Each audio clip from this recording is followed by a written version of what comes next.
अस्सलाम वालेकुम everyone and welcome back to my channel. उम्मीद करती हूँ कि आप सब बहुत अच्छे होंगे और अल्हम्दुलिल्लाह मैं भी बहुत अच्छी हूँ। सो जनाब, आज की वीडियो का टाइटल देके आप समझ ही चुके हैं कि आज हम किस टॉपिक पे बात करने वाले हैं। आज हम बात करने वाले हैं कि यूके में इस वक्त वीज़े क्यों डिले हो रहे हैं। मुझे बहुत ज़्यादा रिक्वेस्ट आई थी कि इस टॉपिक पर बात की जाए। बहुत से बच्चे ऐसे हैं, बहुत सी फैमिलीज ऐसे हैं जिन्होंने वीज़ा अप्लाई किए हुए नवंबर से दिसंबर से, और उनका इवन बायोमेट्रिक भी हो चुका है, इंटरव्यू भी हो चुका है, लेकिन उनका वीज़ा अब तक नहीं आया। और अगर मैं बात करती हूँ केयर होम वर्कर वीज़ाज़ की या फिर स्टूडेंट वीज़ाज़ की, उन सबको जिन्होंने भी इन वीज़ाज़ के लिए अप्लाई किया उनको सिर्फ एक ही ईमेल फॉरवर्ड हो रही है, वो है एनएसएफ की ईमेल, और हर एक को ये ईमेल फॉरवर्ड हुई है। तो पॉइंट ये है कि ये ईमेल क्यों फॉरवर्ड हो रही है, सबको क्या वर्थ है इस ईमेल की, परेशान होना चाहिए आपको, ये नहीं परेशान होना चाहिए, और आप क्या कर सकते हैं। आज के ब्लॉग में हम वो तमाम पॉसिबल रीज़न डिस्कस करेंगे जिसकी वजह से आपके वीज़े डिले हो रहे हैं। और इसके अलावा मैं ये भी बताऊँगी कि अगर आपको एनएसएफ की ईमेल आ रही है या अगर आपके वीज़े 1 महीना हो चुका है अप्लाई किए हुए, 2 महीने अप्लाई किए हुए हो चुके हैं, तो अब आपको क्या करना चाहिए, आप क्या कर सकते हैं इस प्रोसेस टाइम को तेज करने के लिए। आपने बस करना ये है कि इस व्लॉग को पूरा देखना है ताकि आपसे कोई इंपॉर्टेंट इन्फॉर्मेशन मिस ना हो। और प्लीज़ जब आप कमेंट करते हैं तो पहले व्लॉग को पूरा देखा करें, देखा ना भी करें तो एटलीस्ट सुना करें कि व्लॉग में मैं क्या बात कर रही हूँ, देन कमेंट किया करें। बहुत से लोग बिना व्लॉग देखे ही कमेंट करते हैं, वही सवाल करते हैं जिस टॉपिक पर मैंने बात की होती है। तो प्लीज़ व्लॉग सुना करें, व्लॉग के अंदर आपके लिए ही इंपॉर्टेंट इन्फॉर्मेशन होती है, और मेरी पूरी कोशिश होती है कि व्लॉग के अंदर मैं इररिलेवेंट बात ना करूँ, बस इंपॉर्टेंट बातें करूँ जो आपको हेल्प आउट करें। सो प्लीज़ व्लॉग को पूरा सुना करें, देन आप कमेंट किया करें, और मेरी पूरी कोशिश होती है कि मैं सबके कमेंट्स का रिप्लाई करूँ, स्पेशली जो फर्स्ट 1-2 आवर्स में कमेंट्स आते हैं उनको तो मैं ज़रूर रिप्लाई करती हूँ अपनी तरफ से। सो जनाब, अगर आपको अच्छा लगता है व्लॉग तो आपने लाइक शेयर एंड कमेंट ज़रूर करना है, और अगर आपने अब तक मेरा चैनल सब्सक्राइब नहीं किया तो चैनल को सब्सक्राइब भी करना है, बेल आइकन के बटन को प्रेस भी करना है ताकि आने वाली तमाम वीडियोज़ के नोटिफिकेशन आपको मिलते रहें। Thank you so much. खैर जनाब, back to the topic again. अब बात करते हैं सबसे पहले रीजंस पे कि क्या रीजंस है, क्या वजूहात है जिसकी वजह से आपके वीज़े डिले हो रहे हैं। और ये नहीं कि सिर्फ वीज़े ही डिले हो रहे हैं, इवन लोगों ने अगर पीएसडब्ल्यू के लिए अप्लाई किया तो पीएसडब्ल्यू भी लोगों के डिले हो रहे हैं, इवन एक्सटेंशंस भी डिले हो रही हैं। जिन्होंने न्यूट्रलाइजेशन के लिए अप्लाई किया उनकी न्यूट्रलाइजेशन में भी डिले आ रहा है। लेकिन पॉइंट ये है कि डिले हो क्यों रही है सारे। देखिए, जो सबसे बड़ा और मेजर रीज़न है ना, जो मुझे समझ में भी आता है, जो लिटरल रीज़न है, वो है बहुत ज़्यादा एप्लीकेशन का होना। बहुत ज़्यादा एप्लीकेशन होम ऑफिस ने रिसीव किए हैं, क्योंकि जैसे कि आप सबको पता है कि आईएचएस की फीस इंक्रीज कर दी गई है। इंप्लीमेंटेशन डेट भी अनाउंस हो चुकी है विच इज 6 फैब 2024। उसके बाद से आपके ऊपर न्यू फी अप्लाई होगी, लेकिन इससे पहले ये कहा जा रहा था कि 31 जैन लास्ट डेट है, इसके बाद अप्लाई कर दी जाएगी आईएचएस की फीस जो इंक्रीज हुई भी है। तो लोगों ने क्या किया कि उन सब ने एप्लीकेशन अपनी सबमिट की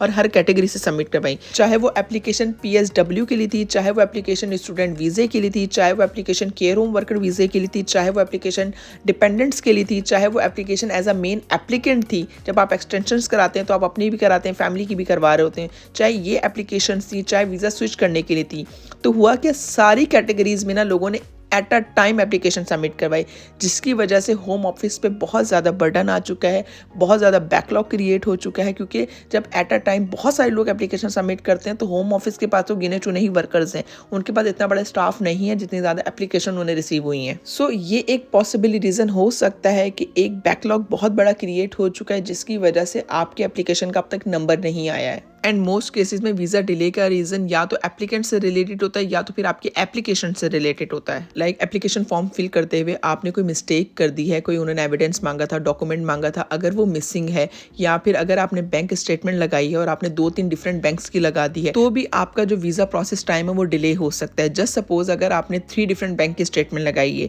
तो यहाँ पे यूके के होम ऑफिस ने आपके तीनों बैंकों से कॉन्टैक्ट करना है, तीनों बैंकों से वेरीफाई करना है कि ये बैंक स्टेटमेंट जेन्युइन है या नहीं है। क्योंकि हुआ क्या है कि पास्ट के 2-3 सालों के अंदर जो लोग यहाँ पे आए हैं स्टूडेंट वीज़ा पे या फिर आए हैं होम केयर वर्कर वीज़ा के ऊपर, उनमें से कुछ लोगों ने जाली बैंक स्टेटमेंट्स लगाई हैं। और जाली कैसे लगाई हैं, देखें, ये बात ना अब यूके को भी पता चल चुकी है, यूके के होम ऑफिस को पता चल चुकी है कि पाकिस्तान के अंदर ऐसे ऐसे बैंक्स मौजूद हैं जहाँ पे इन्वेस्टर्स बैठे हुए हैं जिनको आप 50-60 हज़ार दें तो 2-3 महीने के लिए वो पैसे, वो ब्लॉक अमाउंट आपके अकाउंट में रखवा देते हैं और आपको बैंक स्टेटमेंट इशू कर देते हैं, जिससे क्या होता है कि आपका वीज़ा लगता है, और एज सुन एज आपका वीज़ा लगता है वो जो इन्वेस्टर्स होते हैं वो अपना पैसा आपके अकाउंट से निकाल लेते हैं। मतलब बैंक ही ये करते हैं, इन्वेस्टर्स खुद आके नहीं कर रहे होते। तो ये बात अब यहाँ पे यूके के होम ऑफिस को भी पता चल चुकी है। तो यूके के होम ऑफिस ने अब अपनी स्क्रूटनी सख्त कर दी है, चेक एंड बैलेंस सख्त कर दिया। पहले हो सकता है ये लीनियंट रहे भी हों, लेकिन अब ये लीनियंसी नहीं दिखा रहे। ये अब चाहते हैं कि अगर कोई बच्चा यहाँ आ रहा है तो वो 100% जेन्युइन हो, उसकी बैंक स्टेटमेंट जेन्युइन हो, उसके डॉक्यूमेंट्स जेन्युइन हो, या फिर अगर कोई यहाँ पे होम केयर वर्कर वीज़ा पे आ रहा है तो वो जेन्युइन आ रहा हो, जो वो पैसे ला रहा हो, जो वो पैसे दिखा रहा है अपने बैंक में, वो उसके अपने पैसे हों। फिर क्योंकि होता ये यहाँ पे आने के बाद वो यहाँ ट्रबल में आ जाते हैं, जब उनके पास फर्स्ट मंथ आपके पास खाने के लिए, पीने के लिए और रहने के लिए पैसे नहीं होते। सो यूके के होम ऑफिस अब आपके बैंक से कांटेक्ट करते हैं। अगर आपने 2-3 डिफरेंट बैंक की स्टेटमेंट सबमिट किए तो वो 2-3 डिफरेंट बैंक से कांटेक्ट करेंगे, उनसे आपकी प्रॉपर डिटेल्स देंगे, आपकी प्रॉपर स्क्रूटनी करते हैं और इसके अंदर जितना भी टाइम लगे वो अपना पूरा टाइम लेते हैं। सम टाइम ये होता है कि वो आपको ईमेल कर देते हैं, आपको कॉल करते हैं, लेकिन आपके बैंक्स कॉल पिक नहीं करते, उनका फ़ोन ख़राब होता है, या फिर अगर वो आपके बैंक को ईमेल करते हैं तो जो ईमेल होती है वो जंक में चली जाती है, स्पैम में चली जाती है और आपके बैंक्स नहीं चेक कर रहे होते। बट जितना भी टाइम लगे वो अपना पूरा टाइम लेते हैं और अगर आपके बैंक रिस्पॉन्स नहीं कर रहे होते तो वो फिर आपके वीज़े को डिले कर रहे होते हैं। इवन अगर उनको कोई एडिशनल डॉक्यूमेंट चाहिए, कोई मिसिंग डॉक्यूमेंट है या उनको किसी भी चीज़ की इंक्वायरी है आपसे रिलेटेड, तो वो आपको ईमेल करते हैं और समटाइम वो आपको जब ईमेल करते हैं तो उनकी ईमेल आपके स्पैम में जाती है या फिर जंक में चली जाती है और आप नहीं चेक कर रहे होते, बिकॉज आपको पता ही नहीं होता कि उन्होंने ईमेल सेंड करनी है नहीं करनी। इसीलिए कहा जाता है कि अगर आप अपनी वीज़ा एप्लीकेशन सबमिट करें, इसके बाद आप वक्तन फ़ौक्तन अपनी ईमेल चेक करते रहें, स्पैम फोल्डर चेक करते रहें, जंक ईमेल्स चेक करते रहें, ताकि अगर आपको ईमेल आई है तो आप उसका प्रॉपर्ली टाइमली रिप्लाई कर सकें। एंड बहुत से एप्लीकेंट्स ऐसे भी होते हैं जिन्होंने सेकंड टाइम अप्लाई किया होता है, मतलब फर्स्ट टाइम उनका रिजेक्ट हो चुकी थी एप्लीकेशन, अब जब वो सेकंड टाइम अप्लाई कर रहे होते हैं तो होम ऑफिस उसको भी प्रॉपर स्क्रूटनी करती है, प्रॉपरली चेक करती है कि फर्स्ट टाइम क्या रीज़न थी, क्यों इनका वीज़ा रिजेक्ट हुआ था, क्या ग्राउंड से, और फिर उसको क्रॉस चेक कर रही होती है कि आइदर दिस टाइम वो रेक्टिफाई हुए हैं नहीं हुए, तो this could be one of the possible reason, या तो आपकी एप्लीकेशन से रिलेटेड कोई प्रॉब्लम है या फिर अगर एज एन एप्लीकेंट अगर आपका वीज़ा पहले रिजेक्ट हुआ है तो आपसे रिलेटेड स्क्रूटनी हो रही हो। अब बात करते हैं अपने थर्ड रीज़न की। मुझे काफ़ी ज़्यादा लोगों ने इसके बारे में बताया भी है कि स्पेशली जो स्किल्ड वर्कर वीज़ा वाले हैं या फिर केयर होम वर्कर वीज़ा वाले हैं, उनके वीज़ेज़ भी काफ़ी ज़्यादा डिले हुए हैं। अगर मैं केयर होम वर्कर वीज़ा वालों की बात करती हूँ तो पहली बात तो यह है कि यहाँ पे COS लेटर काफ़ी ज़्यादा डिले हो रहा है केयर होम वर्कर वीज़ा वालों का, और जिनको इशू भी हो चुका है उनके भी वीज़े डिले हो रहे हैं।